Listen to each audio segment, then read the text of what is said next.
Chapter 4. Blackrock Falls. Amy stared at the plate in front of her and tried not to think about the food. It had gotten cold, and the smell of bacon made her nauseous. She swallowed hard, knowing the prodding was about to begin. "Amy, your food's getting cold. You promised Dr. Melby you'd try to eat breakfast, remember?" said Amy's mother. "Daddy, can I go now? I'm not hungry." Tom looked up from his paper, wishing it wasn't part of the conversation. "Try to eat something, honey." "Please, Daddy, I don't feel good." "All right, tell you what. If you drink your juice, you can take your car out today for a ride." He took a ski ring from his pocket and unclipped the Skylark keys, laying them on the table in front of her. "Okay." She slowly sipped the juice as he went back to his reading. When she was done, she left the kitchen and went to her room. "You shouldn't have given in like that." She waited until Amy closed her door to start in on her husband. He looked up from his paper. "Look, Marge, she's got to start slow. The bacon and eggs are too much." Why does she make such a fuss every morning? "Damn it, she's down to 78 pounds and hasn't had her period since before she went to the hospital. Don't tell me how to start." She wanted to argue again, but he returned to his paper and didn't respond. Amy curled up on her bed in the fetal position and hugged her teddy bear. Saturdays were the worst with her mother home all day. She knew she'd have to go through this at least once more before the day was over. The juice felt cold in her stomach and she wanted to throw up, but knew if she went to the bathroom her mother would follow her. The phone rang and Marge picked it up. "Mrs. Anderson, this is Rebecca Oakley, the hypnotist. Could we move the appointment to 9 o'clock this morning? I have a schedule conflict with 10 o'clock. "Yes, that's fine. We'll be there. You're sure you don't want us to bring Amy?"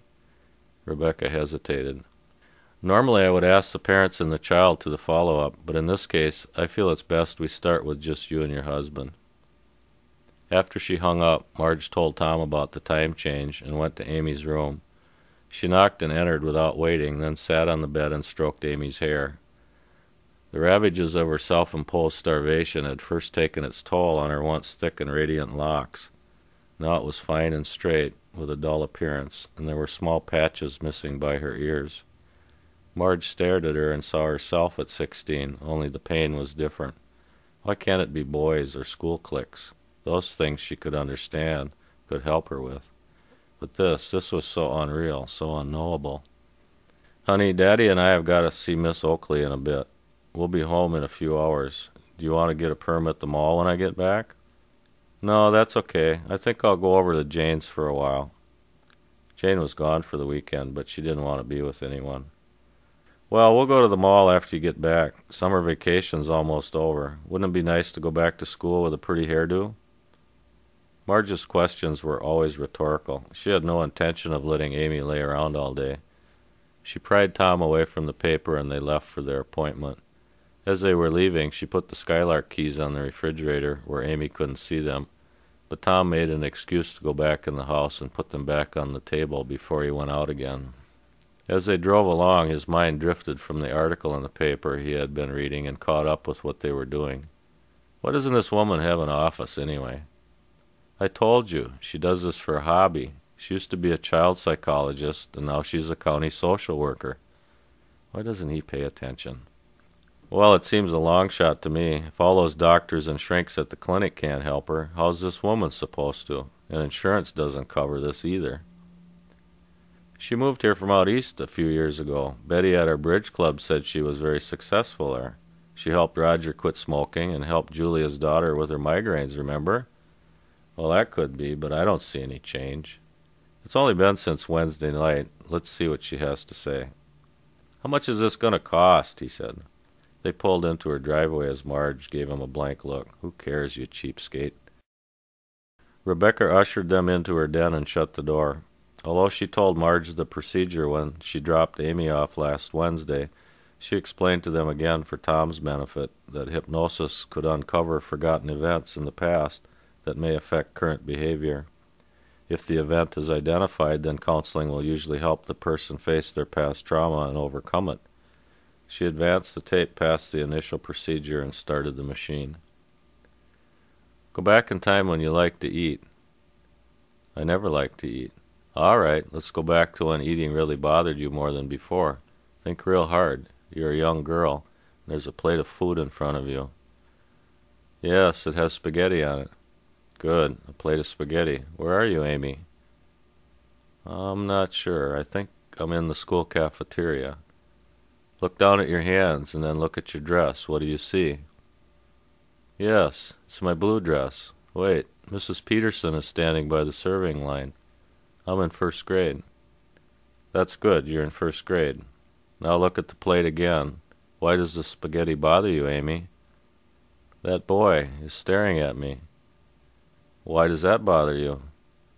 'Cause his eyes are so big. He's so skinny and dirty. He doesn't have anything to eat. Nothing at all?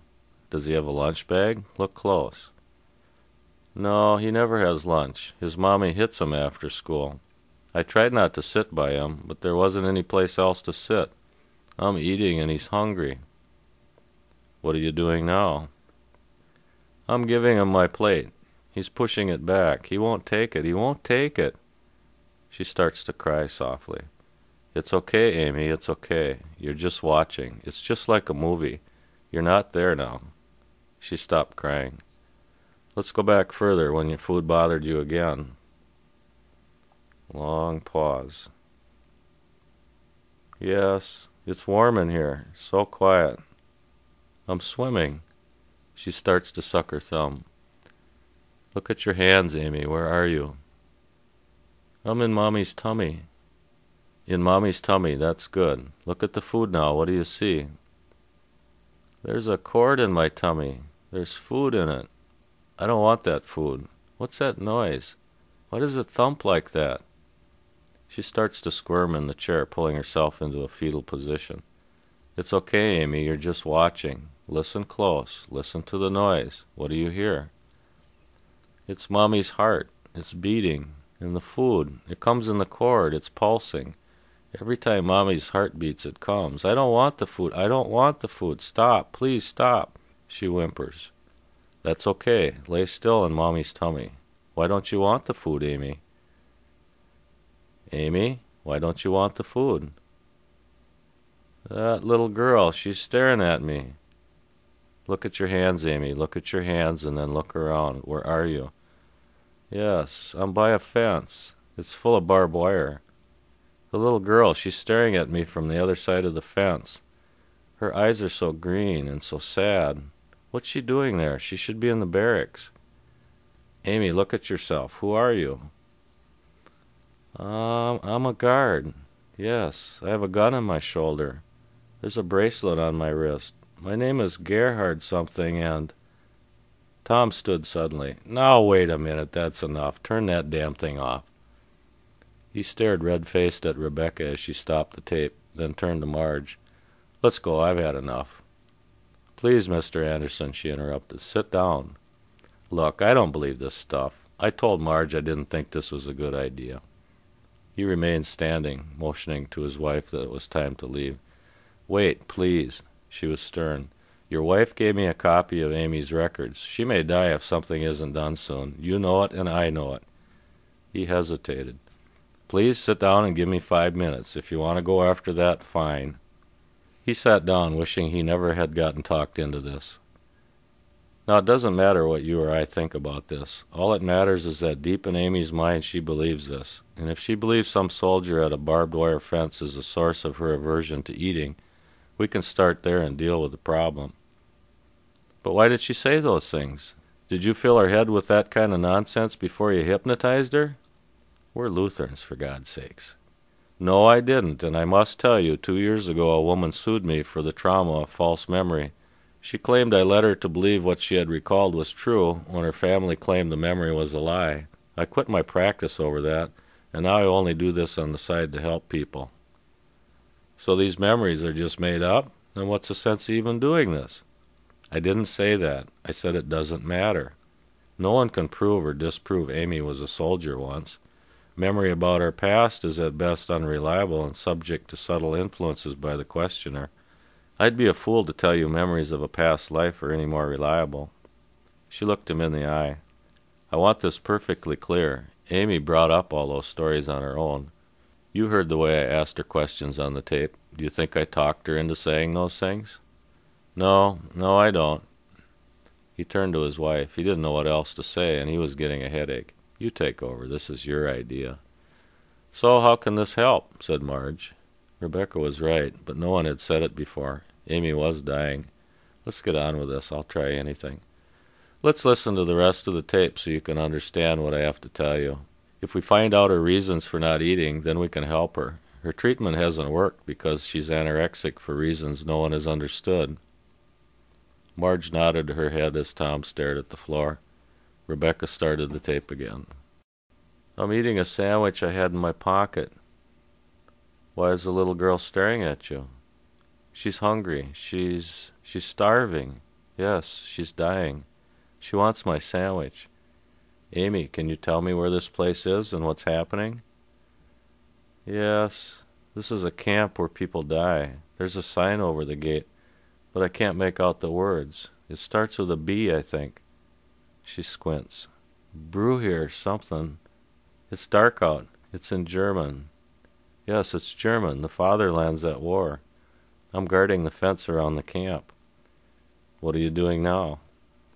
"I'm staring at the girl. Why do you look at me? You're supposed to be in the barracks. I wouldn't eat in front of you if I'd known you were standing there. Please go away. I can't give you this. I could be shot." "How do you feel about this?" I close my mind. The ugliness, the horror, the smokestacks, they smell so awful. The dead, they're everywhere." "What do you see now?" "It's the next morning. I'm finishing my shift. The little girl's lying in the mud. They walk up to her. One of the men looks at me with hollow eyes. She's dead. They drag her through the mud, and her dress comes off when it catches on the branches of an ugly little shrub. How does this make you feel? I wish I were dead, too." "Take me to Gerhard's death. What do you see?" "I'm in Berlin. The city's in ruins. There are soldiers everywhere. I lead some young boys. We're assigned a street. Soldiers are coming at us. I see the red on their coats. They are Russians." "What happens?" I drop my gun and stand up, staring at them. "Shoot. Please shoot." A man with big blue eyes stares back at me and raises his gun. A bullet hits me in the chest. I fall to the ground. I'm dead. "Okay, Amy, we're going to come back to my house now." Rebecca turned off the tape recorder and sat quietly for a few moments as they absorbed the words on the tape. Finally she broke the silence. "Mr. Anderson, Mrs. Anderson, for whatever reasons, Amy told us this story to show us the reason she doesn't eat. She feels guilty. It's a guilt as strong as the soldier's guilt in the story. And that's why her treatment hasn't been successful. She's been treated for her symptoms and not her motives." "But we were told she's psychotic, that she sees herself fat and wants to be thin. I know, Mrs. Anderson. I read the file. She may be psychotic, but her underlying vision is one of guilt, not fatness. But she says she sees herself fat in the mirror. All the doctors tell us that. When I've asked her, she agrees." "I know, but you must remember anorexics are compliant. They wish to agree with everyone, and they're easily coached. She says these things because she wants to agree with what everyone thinks, don't you see?" "So what do we do now?" "Please, continue her regular medical treatment. Her physical health must be watched. And if you wish, we can start therapy right away, and I prefer you come as a family. If we can help her face her guilt in the here and now, we have a start." Tom jumped in. "Look, all we ever do is talk about this. I'm getting tired of talking." "What's this going to cost?" "You're right. Talk only goes so far. She needs to atone for her perceived guilt as well. It's important to have her reverse roles. Right now she's the little girl in the blue dress and wants to die. She has to become the soldier again here and now and make up for his sin of omission. Perhaps she needs to help the homeless downtown or get involved with the Salvation Army. We can work on that later."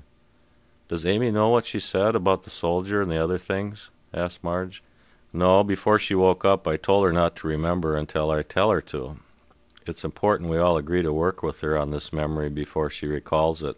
I don't see these sorts of memories very often, but when I do, things can get upsetting for everyone if it's not handled carefully." "All right, Rebecca, we'll go home and think about it. This has been hard. We'll call you." Marge gave her a polite handshake. "How much do we owe you?" Nothing, Mrs. Anderson. Just follow up on this. That's all I ask. Why is money always on people's minds? Rebecca watched them pull out of the driveway. Yes, this is hard, but the really hard part is just beginning. How do I tell him he's now the guard in Amy's story, cold and detached, and she's the Nazis, demanding and ruthless?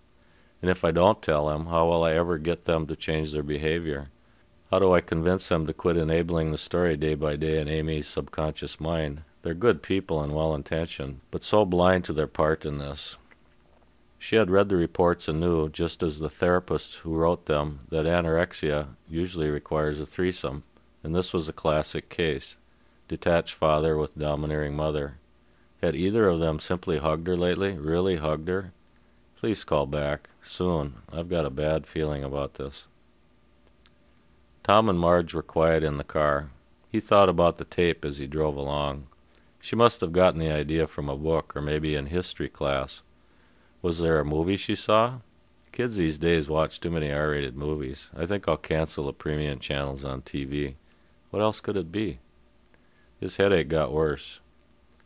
She thought about the meeting as she stared absently out the car window. I remember that blue dress. It's packed away in the attic. And the boy, I remember him. I think his name was Aaron. His mother was a single parent, and they lived on Charles Street down by the warehouse district. He was such a scrawny child. She was right about hating food since birth, too. She never ate well. I couldn't breastfeed her, and she wouldn't take to the bottle.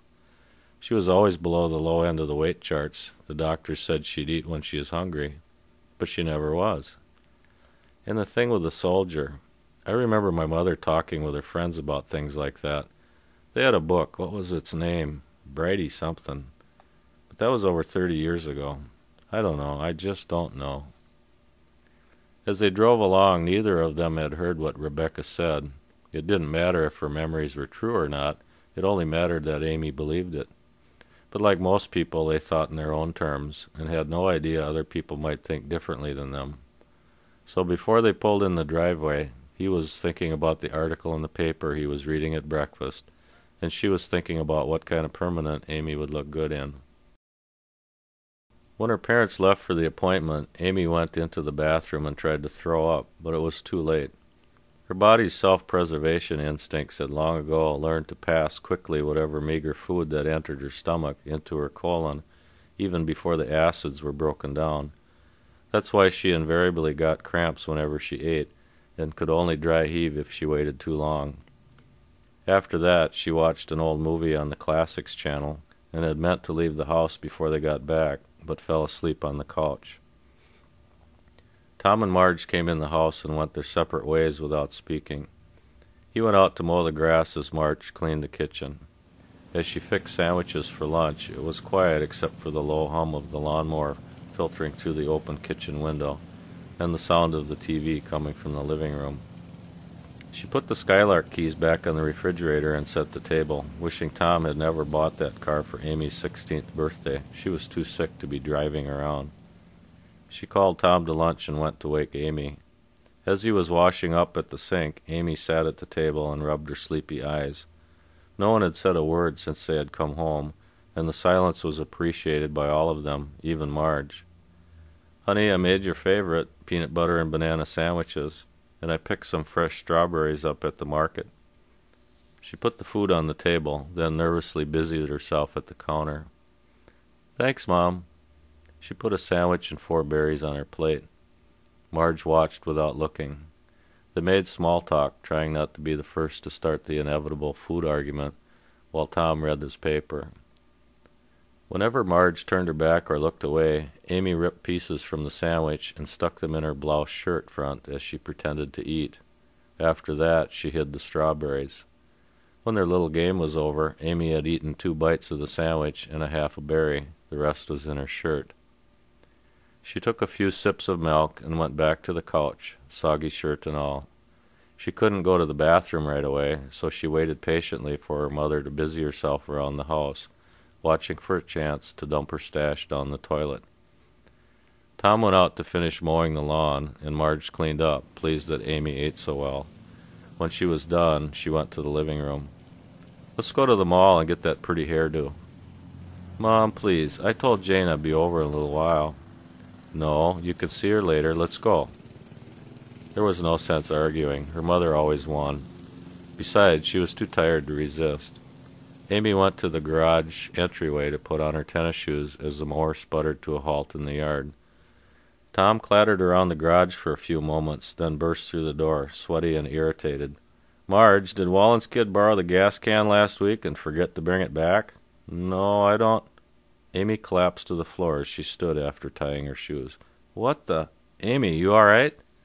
Tom reached down to grab her shoulders, sweat dripping from his face. I'm okay, Daddy. I just got a little dizzy. She rubbed her face. Tom picked her up in his arms. Come on, honey, let's go lay down in bed. No, Tom, she'll be all right. Just let her sit on the couch for a minute. We're going to the mall for a perm. She lowered her voice as Amy snuggled her head into his chest. She does this every time I want to take her somewhere. Tom glared at her, then carried Amy to her room and gently put her on the bed. He tiptoed from the room and closed the door, then returned to the kitchen. Tom, she's going to the mall. Marge grit her teeth. Tom seldom raised his voice. Marge always raised hers louder, and like Amy, he seldom won an argument. Marge, she needs to go slow. She's going to the mall. Tom snapped. He was hot and sweaty and had a headache. The mower was out of gas, and yes, God damn it, his daughter was dying. Shut the fuck up, woman. The yelling that went on in the kitchen had never been heard before and would never be heard again after that day. The muffled sounds of anger and despair penetrated the quiet air of Amy's room as she curled into a fetal position and hugged her teddy bear. Before the day was over, they would all snap. The house grew quiet. Amy heard her mother slam the door and drive off in the car. Her father went to the Wallens, but they weren't home, so he went across the street to the Brackens and returned with a gas can. When she heard the sound of the mower in the backyard, she slowly got up and went to the kitchen. The keys were back on the table. She drove through town and followed the winding county road for about 3 miles. Then she went past the county park and pulled off into a rutted lane that meandered through the woods to the falls. The old skylark bounced up and down as she gripped the wheel and watched for the clearing ahead. As the thick woods around her opened up, she heard the water and smelled the dankness, and her grip on the wheel relaxed. She was in her secret place. Although most of the town was at the county fair, there was a car parked in the clearing, and a young couple was playing frisbee with their dog. So she drove the car to the edge of the embankment by the falls and turned off the motor, where she patiently waited for them to leave. She stared at the cascading water and began to breathe deeply, rhythmically, to the sounds of the forest. It was a beautiful and mystical place, where Oak Creek cascaded in steps to the river 90 feet below. Over the centuries, the water had eroded the soft sandstone and shale until 3 massive shelf steps of granite were exposed to the pounding waters. On the first shelf sat a large black boulder, with shimmering sheets of water from 30 feet above striking at full force at its center, sending sprays from its surface like sparkling fireworks. The shelves were cut back, and on dry summers like this one, the water's intensity diminished enough for people to hide in the recesses and play in the falling waters. Amy's parents brought her to the falls on a picnic when she was 7, and before they had spread the blanket on the meadow's grass, she knew this was her special place, her place. She begged them constantly to bring her back, and when she was 10, she began riding her bike there without telling anyone. The path through the woods grew more rutted and hazardous as time went on, attested to by the growing pile of broken mufflers tossed into the brush. Lately only the young on bicycles and the daring in old cars visited the place, which was fine with Amy. She preferred to be alone. She watched the couple with the dog leave, then got out of the car and began her silent routine. She walked through the meadow, stirring up butterflies and grasshoppers, following them in their aimless paths, and waving her arms with a delicacy that matched her fluttering friends. After they all flittered off to new resting places, she stood near its center and took in the full panorama of her paradise, then walked toward one of the oaks that guarded the meadow. She weaved silently among them, working her way to the falls, and as they looked down on her like sentinels awaiting their call, tall and gnarled with rough and blackened bark, casting dark shadows amid the forest floor twilight. She knew them all, unchanging creatures in a changing sea of life, marking her years with but the slightest of acknowledgment through bits of fallen bark or tiny new shoots on twisted branches high above. She stopped at the lone one, apart from the rest, who stood guard over the path to the falls. She touched its massive trunk as the sound of the rushing waters called to her in the background. As Amy was walking among the oaks, her parents were wondering where she had gone. Marge came home around 4 o'clock and found Tom home alone watching baseball on TV, assuming she had gone to Jane's. At 5 o'clock, she called Jane to tell her that dinner was in an hour, but her mother said Jane was out of town for the weekend. Amy hadn't been there. As they sat down to eat, Marge was worried. Amy gingerly walked the steep humus path that led to the first shelf of the falls. Slipping once, she sat down and removed her tennis shoes, then continued barefoot. She walked out onto the shelf, staying clear of the falling water, then stood by the big rock. It was shoulder-high and almost 6 feet across, with a flattened top and a groove where the water had patiently worn it down. She watched a tiny rainbow in the sparkling mist as she grew accustomed to the flowering spray tossed up by the water striking its surface. Finally she climbed on and walked into the falling waters. It took her breath away. Her frail body bowed over and she sat down. The water pounded her neck and shoulders. Endlessly it came, like tireless fists beating and kneading her flesh. Slowly she leaned forward, relaxing her muscles and resting her chin on her chest. The water pulled her hair forward, running down the strands and circling her face, creating a miniature waterfall in the periphery of her vision. She stared blankly at the rock, feeling the deep darkness that had surrounded her since birth, inexpressible and profound. The relentless waters poured down, driving her into the rock. Why is it so black? Why must the water pound on it so furiously and not wash it clean? So hard, it's so hard. Marge had eaten quickly and called all her daughter's friends, but no one had seen her. Tom was now beginning to worry. They drove around town, checking her hangouts, but had no luck. They returned home and Marge called the clinic, but none of her counselors worked on Saturdays, and they wouldn't give out home phone numbers. She found her collection of business cards and called those with home numbers listed, but only got answering machines. Where could she be? The phone rang. "Mrs. Anderson, this is Rebecca. I just felt I had to call. Rebecca, we're worried sick. Amy went out and hasn't come home. We've called all her friends and looked all over, but we can't find her. Do you have any idea where she might be? Have you tried the fair?" "No, she doesn't like crowds or noise. She wouldn't go there." Rebecca thought a moment. She talked about a place, a falls somewhere. A falls. She must mean Blackrock Falls out by the county park. "Yes, I forgot about that. Thanks, we'll try there."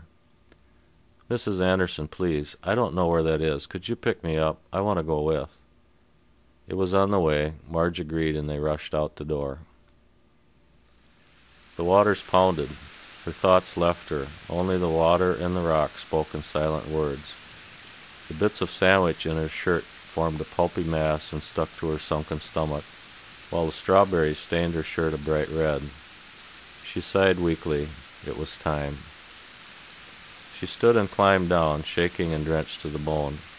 She rubbed her arms for a moment, then climbed the path to the car. Her heart was pounding when she got to the top of the embankment, so she sat under the big oak to catch her breath as the forest air moaned softly through the leaves in the canopy above. She went to the car and rolled all the windows down, then opened the trunk and lifted the gas can out. She poured its contents on the seat and carpet, shaking the last drops on the dash. Then she slid into the middle of the front seat and closed the door. The fumes made her dizzy, but she managed to open the glove box and find the lighter she had put there. A deep whoosh broke the silence of the forest. The flames engulfed her, quickly taking her clothes. She held up her hands and watched through blistering eyes as her smooth alabaster skin turned black, shriveled, and fell away. Yes, finally, it's gone. Just as the flames had subsided and the smoldering gray smoke rose from her car, Tom drove into the clearing. He saw the shape of the Skylark in the shadows ahead and drove toward it. He stopped about 100 feet from the sight, awareness of the horror coming to him.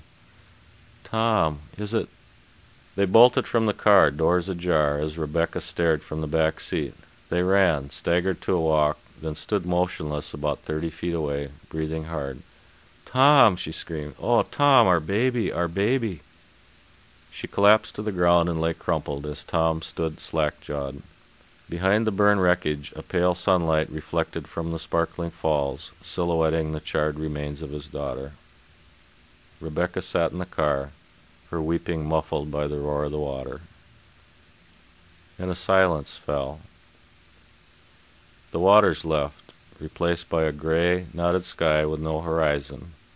It descended to the center, and at the center was a black rock. She lay on it, face up, the knots passing through her on the way to a great abyss. Hours passed. She looked up. The knotted waves carried the agony of her family and friends, penetrating her eyes, driving the horrible truth of her actions into her consciousness. Each knot carried with it a word, a thought, a fleeting vision of souls in anguish, hearts made leaden, sinking through her into the pit. Yoked together, they all felt the blackness that had been only hers until that moment. And the rock grew. Despair, seeking oblivion, she found a millstone. Days passed. She sank into the rock, and it began to move, twisting and changing shape. A tail formed on her left, and a head on her right, becoming alive with each descending knotted wave of anguish. A face emerged with orange eyes and horns protruding from its crown. It looked half human and half goat, like the faces on crumbling cathedral ramparts, full of venom and evil. Arms grew with sharp claws on bony hands, encompassing her as they got larger. Months passed. Hideous and without mercy, it feasted on her, driven by the gray, knotted waves growing darker and more intense. It clawed at her insides, ripping at her center, swallowing her entrails like a vulture on a carcass. It hollowed her completely, took her soul, and spread her remains to the ends of the earth. Years passed. Unfocused and dazed, she lay in the bosom of the beast. The waves were now ended, her memory but a wispy cloud for those on earth. Sated and still, the beast stared at her with eyes turned black, mocking and silent. And she slept. Decades passed. Slowly, steadily, a tiny thought gathered within her. It grew and grew until a tear formed in the corner of her eye, waking her from her slumber. The rock was gone. The clouds were gone. There was only nothingness around her. The deep melancholy and despair which had held her since birth was gone, conspicuous by its absence. She floated, unfettered from its pull, experiencing for the first time a thought without blackness surrounding it, experiencing nothingness. All thoughts of her life on earth had gone, except for the one that woke her, that tiny thought from her essence which resurrected her soul. The child in her began to cry, the I seeking the am. Jesus loves me, this I know, for the Bible tells me so. Little ones to him belong, I am weak but he is strong. Over and over she sang it. A white stone appeared under her, lifting her up. It grew until it was as big as she, and she stood upon it. It grew bigger, curving into the misty horizon. Out of the mist appeared two people walking toward her, a man and a child. It was a soldier and the frail girl in the tattered blue dress. They walked up to her and smiled. A gentle mist, which smelled of hyacinth, began to fall as they stood in a circle, facing one another. As the mist turned into softly falling rain, they joined hands.